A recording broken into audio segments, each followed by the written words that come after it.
नमस्कार, good morning. Times now Navbharat आप देख रहे हैं। मैं हूं आपके साथ बरखा शर्मा। नमस्कार, आपके साथ मैं हूं दीपिका यादव। और शुरुआत फिट इंडिया के सुपर हिट बुलेटिन की करेंगे। दिखाएंगे आपको देश दुनिया की तमाम बड़ी खबरें रफ्तार के साथ, विस्तार के साथ। और न सिर्फ फिट इंडिया बल्कि 8 बजे आप देखेंगे फ्रेश एंड फास्ट। तो अगले 1 घंटे नहीं बल्कि 2 घंटे बने रहिए हमारे साथ। शुरुआत करेंगे फिट इंडिया के सुपर हिट बुलेटिन के साथ।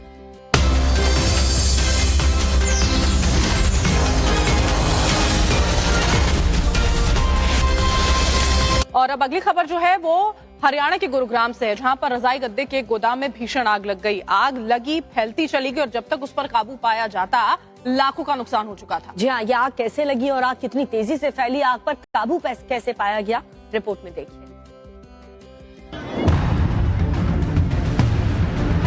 हरियाणा के गुरुग्राम में आग का तांडव देखने को मिला। बसई रोड पर रविनगर में पेट्रोल पंप के सामने भीषण आग लग गई। गद्दे की दुकान में लगी आग देखते ही देखते फैलती चली गई और पूरे गोदाम को अपनी चपेट में ले लिया। दूर से ही काले धुएं का गुबार और लपटों का तांडव दिखाई दे रहा था। आग लगने की खबर लगते ही मौके पर अफरा तफरी मच गई। आसपास के लोगों की भीड़ जुट गई। लोगों ने आनन फानन में दमकल विभाग को सूचना दी और फिर फायर ब्रिगेड की तकरीबन 8 गाड़ियों ने आग बुझाने का काम शुरू किया। जब तक आग पर काबू पाया गया तब तक गोदाम में रखा लाखों रुपए का सामान जलकर राख हो चुका था। आग लगने का वीडियो सोशल मीडिया पर वायरल हो रहा है। हालांकि आग कैसे लगी इसकी वजह के बारे में पता नहीं चल सका है। राहत की खबर है कि इस हादसे में कोई जानी नुकसान नहीं हुआ।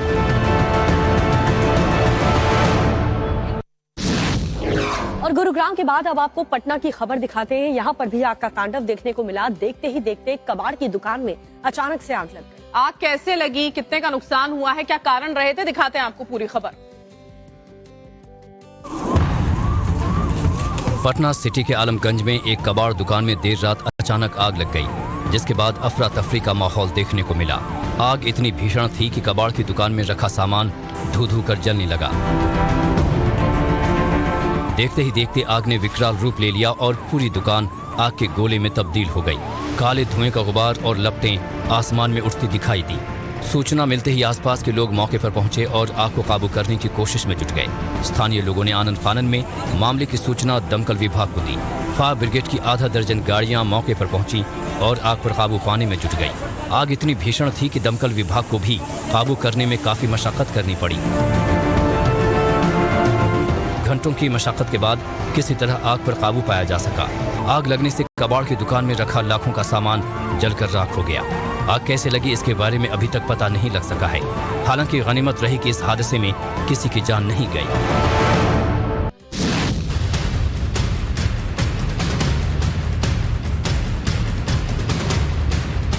नोएडा में एक बार फिर से लिफ्ट हादसा हुआ है।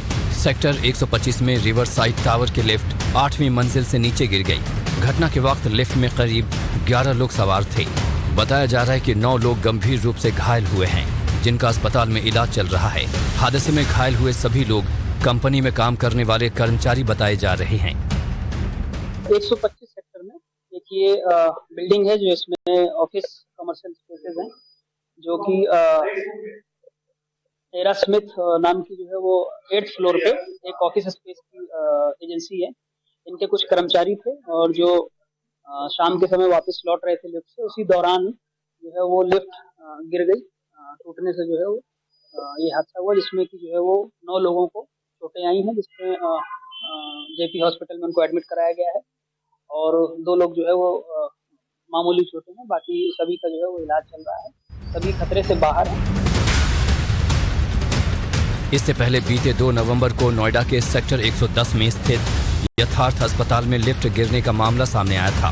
वहीं अक्टूबर महीने में लिफ्ट गिरने से एक अन्य मामले में एक बुजुर्ग महिला की मौत तक हो गई थी।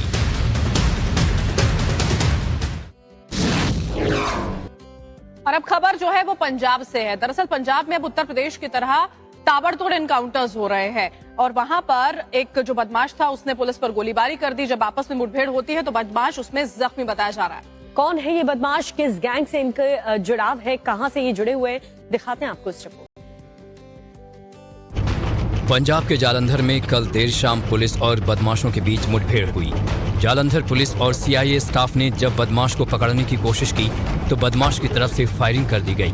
जवाबी कार्रवाई करते हुए पुलिस की तरफ से भी फायरिंग की गई। इस दौरान एक बदमाश के पैर में गोली लगी। घायल हालत में बदमाश को पुलिस ने गिरफ्तार कर लिया।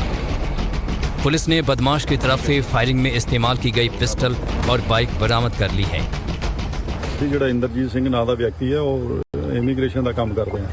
ਉਹਦੀ ਗੱਡੀ ਦੇ ਵਿੱਚ ਫਾਇਰਿੰਗ ਕਰਕੇ ਜਿਹੜੇ ਤੇ ਹੈਗੇ ਸੀ 3 ਅਕਿਊਜ਼ ਉਹਦੇ ਵਿੱਚ ਫਿਗਰ ਆਊਟ ਹੋਏ ਸੀ। ਉਹਨਾਂ ਨੇ ਜਿਹੜਾ ਹੈਗਾ ਇਹਦੇ ਵਿੱਚ 5 ਕਰੋੜ ਦੀ ਫਰੌਤੀ ਮੰਗਣ ਵਾਸਤੇ ਇੱਕ ਜਿਹੜੀ ਹੈਗੀ ਸਲਿੱਪ ਉੱਥੇ ਰੱਖੀ ਸੀ। ਅੱਜ ਸਾਡੇ ਇੰਸਪੈਕਟਰ CIA ਇਹਨਾਂ ਕੋਲ ਸੀਕ੍ਰੀਟ ਇਨਫੋਰਮੇਸ਼ਨ ਸੀ ਜਿਹਦੇ ਤਹਿਤ ਜਿਹੜੀ ਸਾਰੀ ਸਾਡੇ ACP ਡਿਟੈਕਟਿਵ ਤੇ ਹੋਰ ਸਾਰਿਆਂ ਦੇ ਉਸ ਟਾਈਮ ਦਾ ਆਪਰੇਸ਼ਨ ਚੱਲ ਰਿਹਾ ਸੀ। ਬਾਕੀ ਤੁਹਾਨੂੰ ਜਿਹੜੀਆਂ ਡਿਟੇਲਸ ਹੈਗੀਆਂ ਸਵੇਰੇ ਸੀਪੀ ਸਾਹਿਬ ਦੱਸੋ। ਤੇ ਕੋਈ ਵਿੱਚੋਂ ਕਿਸੇ ਦੀ ਡੈਥ ਵੀ ਹੋਈ ਹੈ ਜਾਂ ਨਹੀਂ, ਡੈਥ ਨਹੀਂ ਹੋਈ ਕਿਸੇ ਦੀ। ਇੱਕ ਇੰਜਰਡ ਹੈਗਾ, ਉਹਨਾਂ ਨੇ ਜਿਹੜੀ ਹੈਗੀ ਪੁਲਿस पार्टी के ऊपर फायरिंग की थी। पुलिस के मुताबिक कुछ दिन पहले जालंधर में एक ट्रैवल एजेंट की गाड़ी के ऊपर फायरिंग हुई थी और उससे करोड़ों रुपए की फिरौती की मांग की गई थी। पुलिस को इसी मामले से जुड़े एक संदिग्ध की इलाके में घूमने की सूचना मिली थी। पुलिस ने जब उसका पीछा किया तो आरोपी ने फायरिंग शुरू कर दी। दोनों तरफ से ताबड़तोड़ फायरिंग हुई। इस दौरान बदमाश के पैर में गोली लगी और उसे गिरफ्तार कर लिया गया। बदमाश किस गैंग से जुड़ा है, पुलिस इसकी जांच कर रही है। और अब बात करेंगे बदले की। जी हाँ, पुंछ में सेना के जवानों पर छुपकर जो हमला हुआ था, आतंकवादियों ने जो हमले किए थे, अब उसको लेकर के पूरे इलाके में सर्च ऑपरेशन चल रहा है। और देखिए, पुंछ से लेकर राजौरी तक सर्च ऑपरेशन चलाया जा रहा है और आकाओं को यह संदेश ताकि जा सके कि अगर छेड़ोगे तो छोड़ेंगे नहीं। सड़क पर तलाशी, जंगल में भी पहुंचे जवान। पहाड़ और गुफा हो या फिर आसमान, देखिए इन तस्वीरों को और इंतजार कीजिए उस खुशखबरी की जिसकी राह पूरा देश देख रहा है। साल के आखिर में हुए आतंकी हमले से पूरे देश का खून खौल उठा है। ये तस्वीरें जम्मू कश्मीर के पुंछ की हैं। गुरुवार को सेना पर आतंकियों ने घात लगाकर हमला किया। उस हमले में सेना के 4 जवान शहीद हो गए जबकि 3 जवान जख्मी हुए हैं। हमले के बाद से ही सेना की तरफ से आतंकियों को पकड़ने का अभियान चलाया जा रहा है। आप देख सकते हैं कि कैसे सड़क पर सर्च अभियान चलाया जा रहा है। आतंकियों को दबोचने के लिए जवान जंगल में घुसे हुए हैं। पहाड़ियों पर भी आतंकियों की तलाश जारी है। वहीं अब आसमान से भी उन्हें खोजा जा रहा है। पिछले 24 घंटे से हमारे सेना के जवान इस जंगल के इलाके में तैनात हैं। ये बुधवार शाम को ऑपरेशन शुरू हुआ था और कल यहाँ पे 3:45 पर आतंकवादियों ने 2 गाड़ियों पर हमला किया जिसमें हमारे 4 जवान शहीद हो गए और 3 जख्मी हो गए थे। लेकिन उसके बाद से आप देख सकते हैं कि ज्यादा से ज्यादा यहाँ सेना के जवान मौजूद हैं और इस जंगल के इलाके को पूरी तरह से खंगालने में लगे हुए हैं। आतंकियों की ये तलाशी पुंछ से लेकर राजौरी तक जारी है। इस हमले के पीछे लश्कर का खौफनाक प्लान है क्योंकि पुंछ हमले को अंजाम देने वाले आतंकियों ने अमेरिकी हथियार M4 कार्बाइन असॉल्ट राइफल का इस्तेमाल किया और उसकी तस्वीर सोशल मीडिया पर पोस्ट की है। यही वजह है कि NIA की टीम ने मौके पर पहुंचकर हमले के सबूत जुटाए हैं। वहीं जम्मू कश्मीर पुलिस सेना के साथ मिलकर संयुक्त ऑपरेशन चला रही है ताकि हमलावर आतंकियों को जल्द से जल्द जहन्नुम पहुंचाया जाए। चलिए अब बात करते हैं 2024 में मोदी मैजिक से मुकाबला करने के लिए जो इंडी गठबंधन है वो पूरी तरह से सीट शेयरिंग को लेकर के अब उस पर फोकस कर रही है। लेकिन खबर ये भी मिल रही है कि जो इंडी गठबंधन के भीतर की नूरा कुश्ती जारी है और वो भी प्रधानमंत्री के चेहरे को लेकर। दरअसल देखिए, PM फेस के नाम की जब बात हो रही थी तो JDU को उम्मीद थी कि नीतीश कुमार का नाम सामने आएगा। नाम सामने नहीं आया। JDU में नाराजगी है और JDU के जो MLA हैं गोपाल मंडल, उन्होंने तो यहाँ तक ये तक कह दिया कि कौन खड़गे बढ़ गए उन्हें कोई नहीं जानता। अब इसके बाद कांग्रेस में भी खासी नाराजगी है।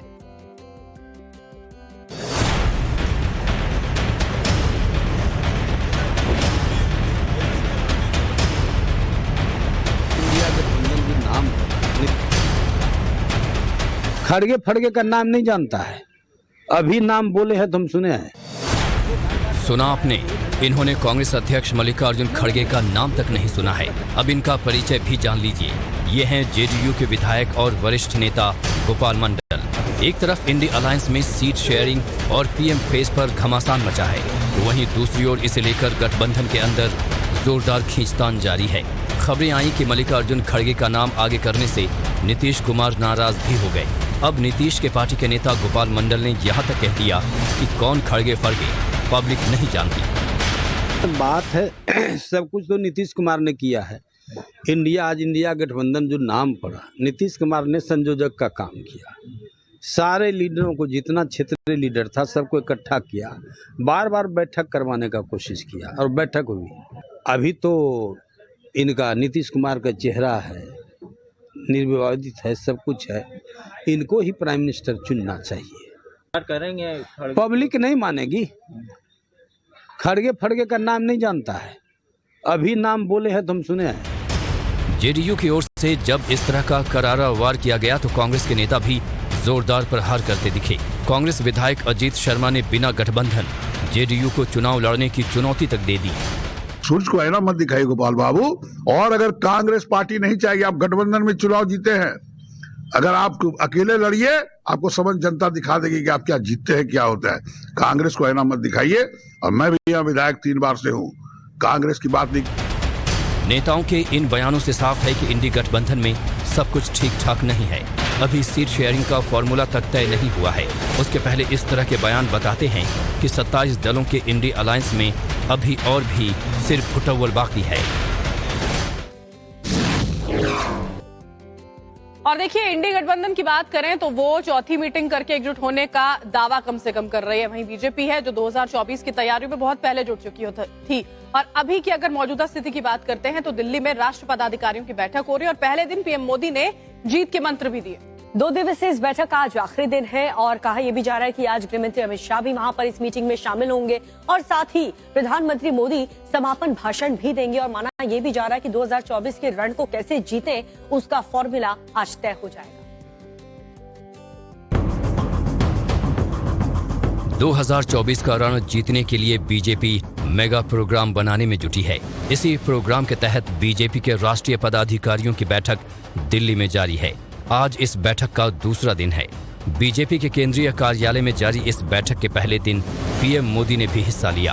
पहले दिन की बैठक में लोकसभा चुनाव को लेकर बीजेपी के राष्ट्रीय पदाधिकारियों को पीएम ने संबोधित किया। इसके साथ ही लोकसभा प्रवास कार्यक्रम और चुनाव की तैयारियों के कार्यक्रम की समीक्षा की गई। सूत्रों से मिली जानकारी के मुताबिक बीजेपी का फोकस लोकसभा चुनाव में 10% वोट बढ़ाने पर रहा। बैठक में पीएम ने कहा कि बीजेपी के फेवर में वोट बढ़ाने के लिए बूथ मैनेजमेंट पर जोर देने की जरूरत है। साथ ही विकसित भारत यात्रा पर भी फोकस करने पर जोर दिया गया। पीएम ने कहा कि सरकार की योजनाओं को गरीब, युवा, किसान और महिलाओं तक सही तरीके से पहुंचाना होगा।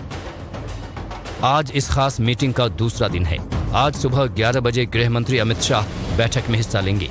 लोकसभा चुनाव के मद्देनजर पार्टी के वरिष्ठ नेताओं की ओर से मोर्चों और राज्य इकाइयों को आवश्यक दिशा निर्देश दिए जाएंगे। 5 विधानसभा चुनाव के परिणाम और पूर्व प्रधानमंत्री अटल बिहारी वाजपेयी की जयंती पर पार्टी के राष्ट्रव्यापी कार्यक्रमों के बारे में भी चर्चा होने की संभावना जताई जा रही है। आज एक बार फिर पीएम मोदी बैठक में पहुंचेंगे, जहां वो पदाधिकारियों के मार्गदर्शन के साथ साथ 2024 के लिए जीत का मंत्र भी देंगे।